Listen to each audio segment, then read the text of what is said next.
Good morning. Good morning, everybody. Good morning, Midwest manufacturers. This webinar is dedicated to you. And we're delighted that you could all take the time out today to spend it a bit with us and to spend some time with us to talk about leveraging online business development tools, websites, online marketing, and what we talk about are the online global programs as well. But before we dig in, I'm going to introduce ourselves. I think that might be right time now. Hold on. So just introducing ourselves, my name is Susanna Hardy. I'm Chief Content Officer at IBT Online. I'm delighted to be here with you today. And I'm really delighted that my colleague Andrew could join us. Andrew Lawler, Business Development Manager based in the Midwest. And he is 100% focused on your needs, your requirements, and however he can help you with your online business development tools. And that includes the online global programs. Just also a quick word about what we are as a company and who we are as a company. So IBT Online, IBT stands for International Business and Technology, and we are an online company. Basically, we focus on websites and online marketing, and really for exporters. So we do international websites, which are called localized websites. We are very proud to have been recently awarded the President's E Award, which is the highest recognition a U.S. company can receive for making a significant contribution to U.S. exports. Terrific. And we've been around for quite a while. We've been around nearly 20 years. The other thing I wanted to point out is that we have a lot of resources on our website. If you are interested in getting to know more about, learning more about online marketing, e-commerce, localized websites, or the online global programs, check out our website. There's a lot of information there that you can download for free. So don't hesitate. Check out our website and download those assets. Today's program, we've really focused on the sort of echoing back some of the concerns and worries that we hear from Midwest exporters today. I guess really cognizant that since the pandemic, we really need to get those online business development tools in focus and up to scratch for our exporters. So we're going to start off with talking about sort of why. Why do you as a company need these online business development tools? And we'll highlight a couple of companies who are using them in your area. Then Andrew's going to talk more about what is website localization. What does it entail? What are the challenges? What are the difficulties? Is it just translation, or is there more to it? And then he's also going to give us sort of top level down of the online marketing scenario, and particularly the big trends that are hitting for Midwest exporters today. We've reserved some time at the end after some takeaways and summaries for Q&A. Please drop your questions in the chat box. We'll be very, very happy to respond to them. And this, as I said, this is really a webinar which is dedicated to you and to your concerns. So, voice them. We're dedicated and spending our time with you today. So let's jump into why we think Midwest exporters should really get their business development tools, their online business development tools, sharpened and ready to help them grow their businesses internationally. I guess the first point we wanted to make is that we've seen these big trends, global trends over the last 10, 15, 20 years. The growth of e-commerce, the growth of working away from the office, the growth of AI in decision making, the wall of data privacy that's coming, and of course, green, sustainability, climate change. We really feel, and our experience says to us, that the last 2 years and the pandemic turbocharged a lot of those big trends. And the e-commerce went from being sort of a strong growth to a huge growth. AI is now really everywhere. The whole notion of green is absolutely mainstream these days. And all of this means that for us, we've seen that online tools have become completely ubiquitous. They are really embedded in every decision and every strategy that companies have these days. And that's, in a sense, that's also widened perhaps the digital divide. those companies who have their online tools up to scratch and are working with them and really pushing them ahead, and those that are still struggling. And we're here to help both of you, all of you. Really to make sure that your online tools help you grow your exports, your sales, your brand, and your business domestically and internationally. A couple of big picture sort of stats, and I've got actually two of you asking the same thing. Yes, you will get a recording of this in your inbox. I think in about 2 days' time. So you don't need to take notes. You just sit back, and all these numbers will be coming at you, and you can look at them again in the recording. So these are the latest stats for the internet use as of January 2022. We're about nearly 8 billion people on the planet, of which nearly 5 billion, 62%, 5 billion people are on the internet. Not just like occasionally on the internet. They're on the internet daily for an average time of 7 hours. 7 hours a day. So 5 billion people are spending 7 hours a day online. Many of them accessing it via their mobile phone, by the way. One of the things they're doing, 4.6 billion of them anyway are doing, is spending time on social media. 2.5 hours of those 7 hours are spent on social media. This, for a small mid-cap company, is really important. This is a major way that you can punch beyond your weight. You can really leverage this to say, I can reach my international audience. My prospective buyers are within my reach. I know where they are. I know how to reach them. They are online. 5 billion of them are 7 hours, and they're using social media for at least 2.5 hours a day. So this is good news for exporters and for companies looking to expand even internationally and domestically. So those are some of the numbers. And when we talk about sort of online business tools, what do we actually mean? What are these tools? Basically, they they range from websites, e-commerce, all kinds of marketing things. All this sounds can be very overwhelming. It's what is a website? What is a localized website anyway? How do I get into e-commerce? We've never done international online marketing. It looks very daunting. How do I do this?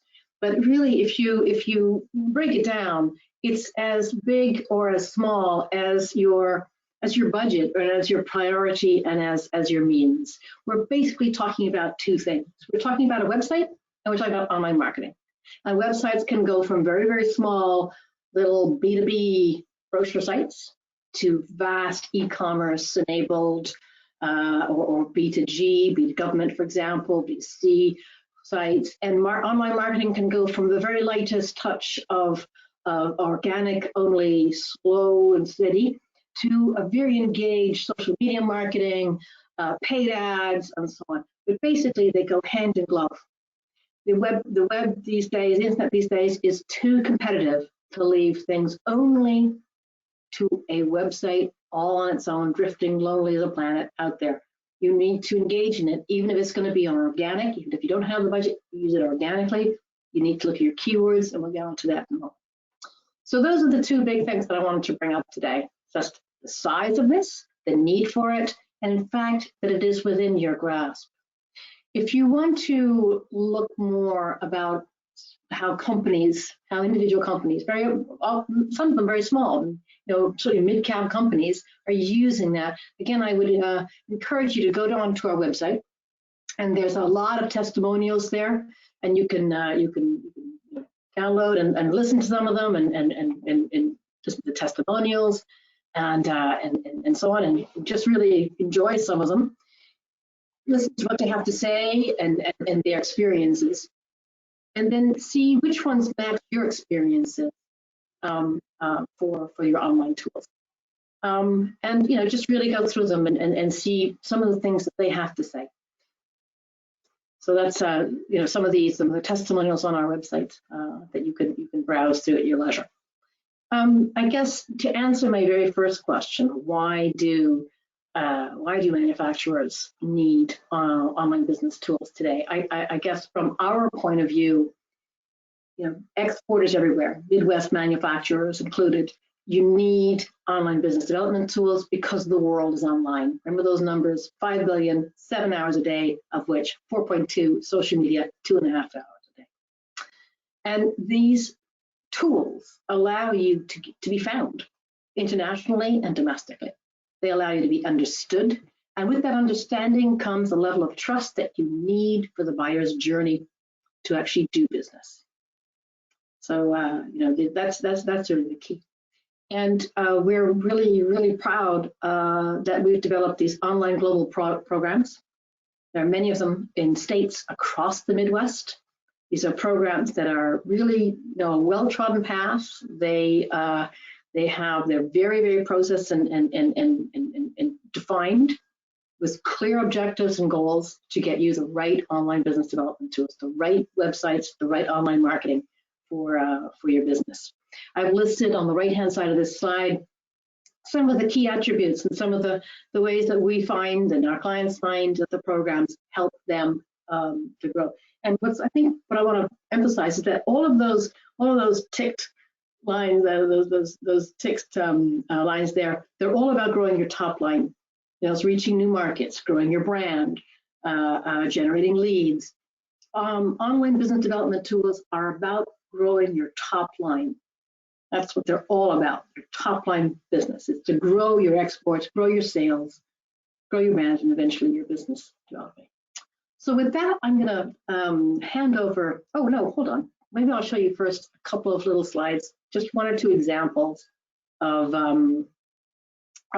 some Midwest companies who have already gone down this path. And it will show you some more, but there were just two I wanted to highlight as well. So this is a company that's called Pettibone. They use these large machines. It's a very competitive market. It is a global market from them right from the beginning. They have, it's a very competitive market and it's quite niche in a way, actually.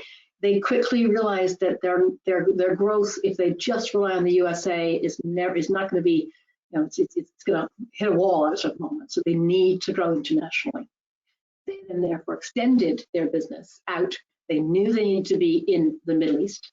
That was very clear for them. They knew they also wanted to be in Latin America. So we developed these websites for them. You can see that they all look similar in terms of the imagery, but there's quite a lot of difference there. What you're seeing here is just a snapshot of some of their home sites, home pages. But behind that visual, a lot goes on to make a good localized website, and that's what Andrew will talk to you about as well. Just also to say for Pettibone in terms of the marketing, so in the first one you had the online marketing, online websites. Here you have the online marketing. The marketing equally goes with it. So whether that's in the Saudi or the GCCs or within Latin America, a lot of that goes into creating the lead generation that this company was looking to get across their international markets. So that's just a little example of it. And Andrew will show you a few more. With that, I'm going to pass over to Andrew to talk to you more about website localization, what that means for you as an exporter and manufacturer. Awesome. Thank you so much, Susanna, for the overview of the online world as it stands at the moment. As Susanna mentioned today, we're going to be talking about some best practices that we see for website localization, and as Susanna mentioned, how it's interrelated to social media, and we'll share some best practices for that too. So kicking it off with website localization, one of the main questions that we get from our exporters is, why can't I just use my US website to go global? Why can't it reach international audiences? And ultimately this falls down to search engines and how they relate in not only the US but also and how they work in other international markets. Ultimately, Google is the main search engine that's used around the world. And just to give an example, Google has 192 individual specific search engines for each country and region across the globe. So you can see a couple of examples here for, of course, the one that we know, Google.com in the US, But however, when you go down south into Mexico, it's google.com.mx, it's google.mx. In Canada, it's google.ca. In the UK, it's google.co.uk. So these are very individual search engines that allow for relevant search results for those individual target, or for those individual international audiences. So this just gives a good example of why your US website might not be able to reach a UK search engine, because in the UK it might not be relevant to them. So that is ultimately one of the main questions that a lot of our clients come to. And just to take it a step further, we have a nice example of a few different search results that we have here in the Midwest. I did a search result for myself, as you can see on the left side of the screen. We have colleagues that are based out in London, so we asked them to do the same search result on their UK search engine. And ultimately, we decided to search up squeakless dog toys. We both have dogs in both parts of the world, and we love to make sure that they're not squeaking any squeak toys while we're presenting. So we did this quick search, and on the left side of the screen in the Midwest, you'll see that these are things that come up that are very relevant to us, things that are recognizable. You'll see, Chewy.com, Amazon.com, Yahoo.com. On the right side of the screen, you'll see things that might not be as relevant to us as U.S. audience, as Midwesterners. You'll see things like barksandbunnies.co.uk. You'll see Amazon.co.uk, or even Yahoo.co.uk. So these are completely different search results, and you can see kind of the how these two individual search engines, albeit the language remains the same, the results are different, and it's because of the search engines and how they're relevant to the audiences. And even when it comes into different languages, and even within the same language, there's a lot of different nuances that are needed to create a localized presence and a best practice presence. Even when you look at Spanish, Spanish is a great example, because when you look at the Spanish that's spoken in Spain and the Spanish that's spoken in Latin America, there's two completely different versions of Spanish that's spoken there. Here's a prime example for individuals. And many of our companies and a lot of our clients are based in automotive, and just trying to get involved in both Spain and Latin America, it is a very different environment because of some of the lingual differences that they use. Here's an example. So using the word car in Spanish can be said in a few different ways, and we've taken an example of Mexico and Spain and how individuals are searching for cars or anything related to cars in those two markets. On the left side of the screen, you can see that auto or coche are two different search results. However, you see auto with 75% of the search results are being attributed in Mexico. And in Spain, you see a different story. You have the same two words, auto and coche. However, coche is the one that's actually been searched up 90% of the time. So you can easily see from these two charts here how important it is to use the correct lingual differences, the correct lingual words, depending on what market you're trying to reach, even though Spanish is spoken in both of these markets. And ultimately, this drives down into some of the best practices that we have as a whole for websites and what we see. Some of these we've already touched on, but these are ultimately what goes into a localized website that is focused on your clients and your customers and has online marketing to support it. If it has a domain name, and if it has multilingual navigation, it's mobile enabled, mobile first.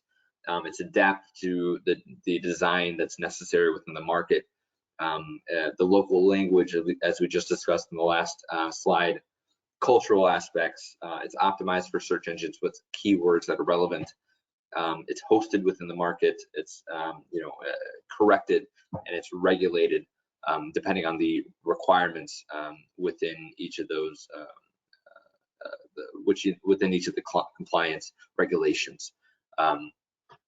So just to say that there's a huge list here, and that we see on the screen here, and these are things that all need to be taken into account when looking at a localized website. And here we'll go a step further and look at some of the Google Analytics that are relevant in regards to a client of ours that we built a website in Australia. So here we see the analytics for the globe, the impact that it has, an Australian website has on the globe. And on the right, we can see how it affects the Australian market. So here on the left side of the screen, you can see that the large majority, 90% of the traffic is going to Australia, and also some small traffic gains coming from New Zealand. So from those two markets, obviously you can see that this Australian website is very effective, and it speaks to the correct markets. And on the right side of the screen, you can even see, how localized it actually is. You can see that it is speaking to New South Wales, to Queensland, to some of these markets that you can now really focus your marketing and sales tactics for, because there is a lot of interest in those areas of the country. In the next few slides here, we'll talk about Armour Protective, which is a Midwest manufacturer that we work with, and we have been working with for the past few years. Not only have they gone global in Canada and China, but they built websites for many of their top markets, including Mexico, Japan, Latin America, things like this. And for them, building a website for Canada and China was for three different reasons. They wanted to create brand awareness. They wanted to position themselves as a global brand. And also for them, they wanted to find and recruit new distributors. For them, they were finding difficulty in recruiting distributors in person, or finding enough opportunities. So having a website that's able to speak to a large audience within these two markets for them made complete sense. And ultimately, it drove the business forward for them. So these websites were a success for them, and they've gone on to expand to many different markets around the globe, including some of their top priority markets. So here is where we talk about the Midwest Online Global, the programs that we have across the Midwest. As Susanna mentioned, we have many different states that we work with, but ultimately, we're here to be a helping hand if it makes sense. In one to multiple markets, in custom markets, localizing your presence to meet your clients in your top priority countries, and the best way to do it is online. So here's an example of some of the programs that we're able to provide. Additionally, some of our clients say that they're very well versed in e-commerce. So e-commerce has been something that's been explosive for us and for our clients, whether they're B2C or B2B. We've built a lot of e-commerce websites that allow for transactions to occur on a website in an international market. Great. All right. And then switching on to international online marketing. Again, this is interrelated to really the impacts of a localized website.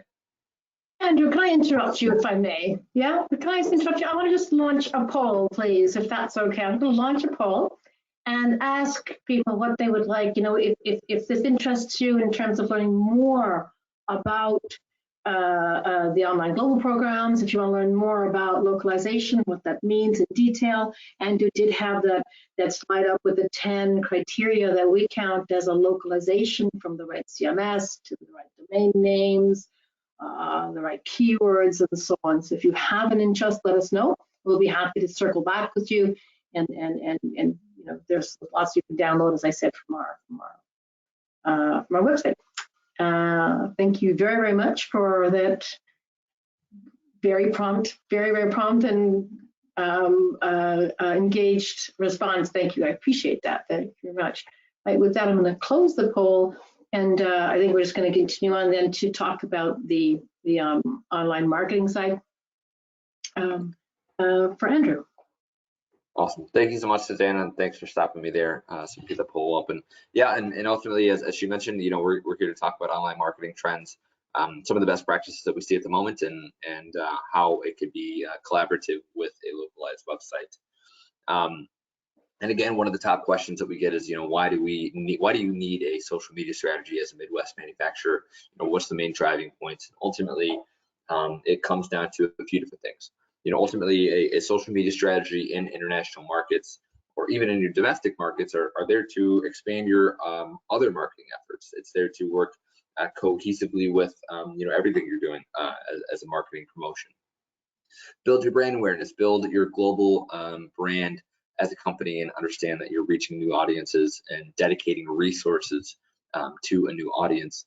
Connecting with your audiences is a great way to meet your clients online, to engage with them, to engage with their comments, and to connect with them in a way that wasn't previously possible in the past few years. And then, ultimately, online tools are a way of leveling the playing field in an increasingly competitive environment. You're now able to get to where your clients are at on a daily basis, and the way that they prefer. They prefer to interact in an online way with many of their top social media platforms. So this is a great way to get in front of them and be heard, be understood, be easy to do business with. And on the left side of the screen, you can see some of the channels that are used for B2B research. A lot of companies, when purchasing, B2B products, they'll do research online.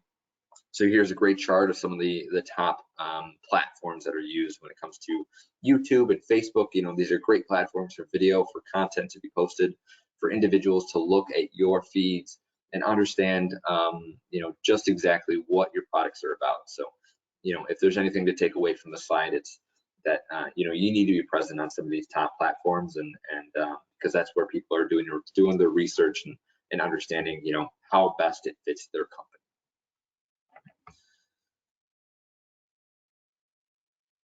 Ultimately, we've got a great case study here with L'Oreal. L'Oreal does a great job at interacting with their international audiences. We've got a few different screenshots of their current US website and some of their marketing tactics.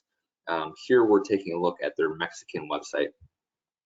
And the Mexican website ultimately shows an office environment that's a bit more relaxed, and it's one that includes both men and women making decisions and collaborating. So it's interesting because when you compare to the next two slides, this is the only one with a male figure in it. And here we look at the Brazilian website. And so this looks a little bit different than what we saw with Mexico. So as you can see by the imagery, the background, you can tell that they are in Brazil, based on the water, the mountains there. And the atmosphere is very modern. You can see the ports there, you can see the office setting and the collaborative environment of the two women.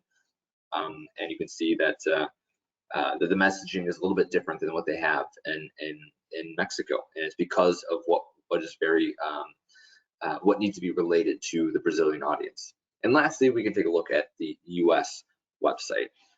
You can see women that they're on the top floor. They're empowered, they're in charge. This is a diverse environment, and this is ultimately what's important to the US audience. So here are a few different good examples of L'Oreal and how they've been able to reach their audiences by creating different nuances depending on what the cultural aspects are. As we dive into some social media posts and analytics, we'd love to share, how exactly analytics are very effective. Here we've got an example of one of our clients. We created a post for the Mexican audience and also the UK audience. In Mexico, we saw a very increase in engagement. You can see on the screen here 271,000 people that it reached. There were 25,000 engagements with individuals through this one social media post. In the UK, you can see a little bit different story. You can see only 9,000 people reached, only 1,200 people engaged with the post. So ultimately, by looking at these two statistics, you could probably infer that the Mexican post outperformed and outconverted the UK post. But when you dig a little bit deeper into what actually happened, you actually see a different story. Here you see on the top, the Mexican chart bar graph of how the post worked. So in the blue and the red, you can see all the engagement that came from this one social media post, and as we noted in the last slide, it was a lot. It was 371,000 people that it reached, and it shows there. On the yellow and green bars, you can see that this ultimately displays the conversions, the metrics that are behind people actually purchasing the products because of the post. And these numbers are actually very minimal compared to the amount of engagement that you saw. In the UK, actually, you can see that although there was little engagement in the blue and the red bars, in the yellow and green, you can see it's about the same in conversion rate or conversions that you see in Mexico.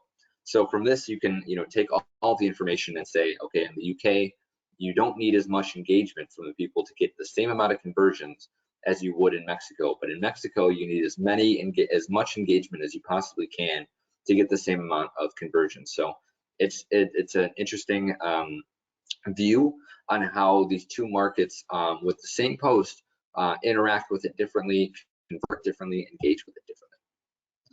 And that's why Google Analytics are so important. So just to share a last few slides in online marketing, the best practices that we have here, ultimately having a localized website to act as a local springboard is the step one that you're able to send your audiences to. Understanding your audience, understanding your buyer persona and their buyer's journey, setting your goals for social media strategies is also very important. Choosing which platforms are worth your resources, so understanding some platforms might not be worthy and others are going to be very much so. Again, this relates to understanding your buyer persona, your buyer's journey, and the audience and where they like to do business on. Staying engaged, answering all the comments and mentions, looking, analyzing, keep learning, and number 7, don't stop. This isn't a process that is converted overnight. It's a process that goes on a day-to-day basis, and it needs to be nurtured so that you're engaging with your clients, again, day-to-day, year-to-year, month-to-month. And lastly, of course, the online global programs, we're here to help. If online marketing makes sense to you, then we have a ton of content and programs available for things like search engine marketing, social media marketing, and reporting and analytics. And I believe with that, I think Susanna is going to be taken away for some takeaways and Q&A.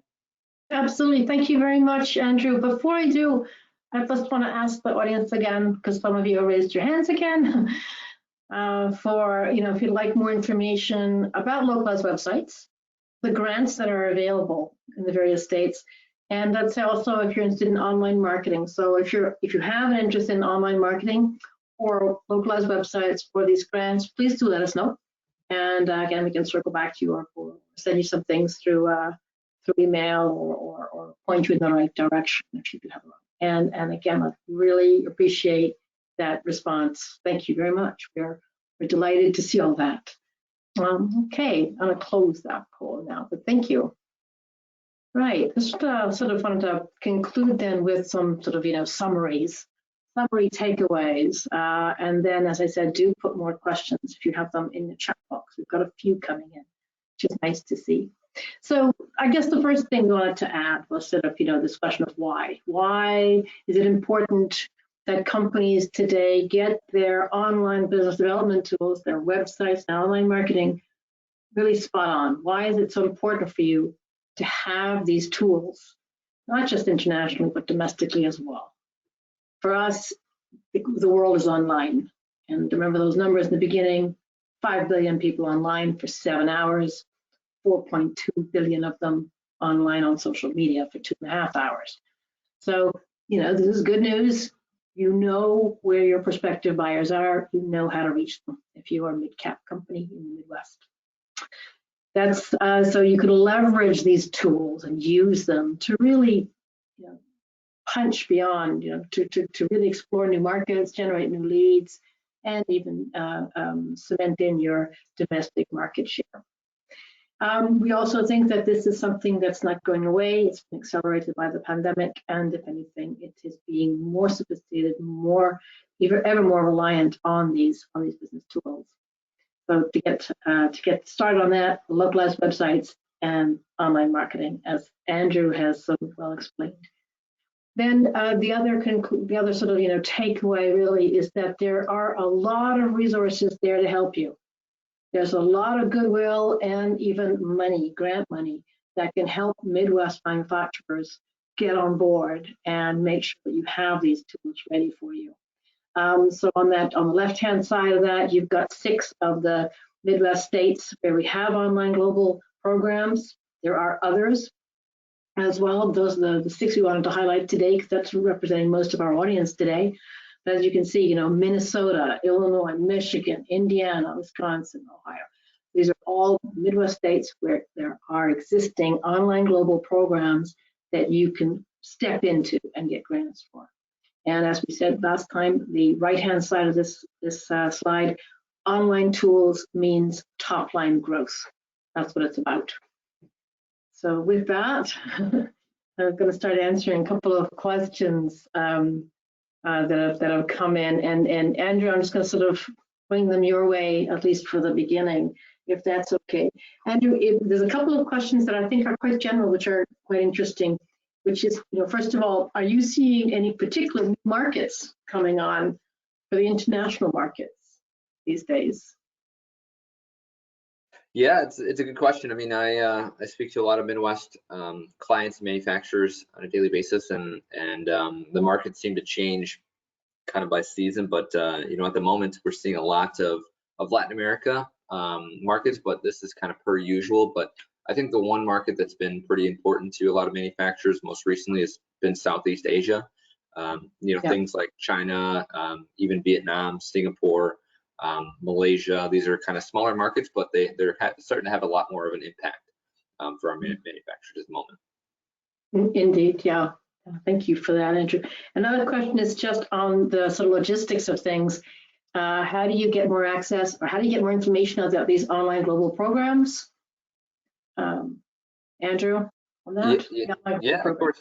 It's a good question. We throw up a couple of different sites that we have, and for some of our Midwest partners, ultimately our partners are all linked on our website, and they're a great way to start. But if not, please feel free to reach out to either myself or Susanna. We're happy to introduce you to the right people. But we're also, happy to learn more about your company and understand, how the programs can be a good fit. So if you'd like, our emails are listed here below. So we're happy to get you in touch with the right person. And Andrew, another thing about the what are the big trends you're seeing besides the markets? What are the big trends you're seeing in terms of the websites that you're looking at now? Yeah, so the trends that we're seeing at the moment, I think obviously aside from localized websites that we've been doing, we're seeing a lot of e-commerce functionality, not just for B2C. We're seeing a lot of B2B companies now asking for kind of e-commerce to be displayed to their international markets. Just kind of an uptick in social media. I think the pandemic really showed a lot of individuals the positivity of creating a social media platform, and it's only been continuing past the pandemic, and as we get into a touch of normalcy. So that's at least what I've been seeing recently. Thank you, Andrew. Another one that's just come in actually about eligibility for these online global grants. Do you want to address a word about that? Who is eligible and how? It's a good question. It's dependent on your state agency, but ultimately, if you're a small business, small manufacturer that's within your state, if you contact your state partner, your state agency, and again, we're happy to do so. If you're a small business, less than 500 employees, and you manufacture your products within that state, more often than not, you're going to be eligible for the export grants. So we're happy to get you in touch. It's free money, free reimbursement funds that are available for marketing programs such as building websites and things like that. And I guess the last question as well, Andrew, is this, how long does the grant process take, and how long does it take to get websites? Just as possible. Yeah, the grant process, it's dependent on different states that are there. It's usually, a couple-week process to get everything submitted and approved. When it comes to websites, we are very strong on creating websites with a 3-month timeline. So if you do decide to do websites with us and have an objective to get it accomplished for a certain event, or to have it before other marketing activities. For us, it takes us 3 months to build localized sites. Terrific. Okay. We said we promised we'd get you back to your offices within 45 minutes. We're just under there. So we wanted to thank you all for taking the time today. We really appreciate it. We know you're all webinared out, want to get back into real life and face-to-face life, but we really appreciate that you could join us today. And a big thank you, Andrew, for explaining all about websites, online marketing to us today. Really appreciate that. Thank you all, and great seeing you. Wish you well, and see you all online and offline soon. Thank you. Bye-bye. Thanks, everyone.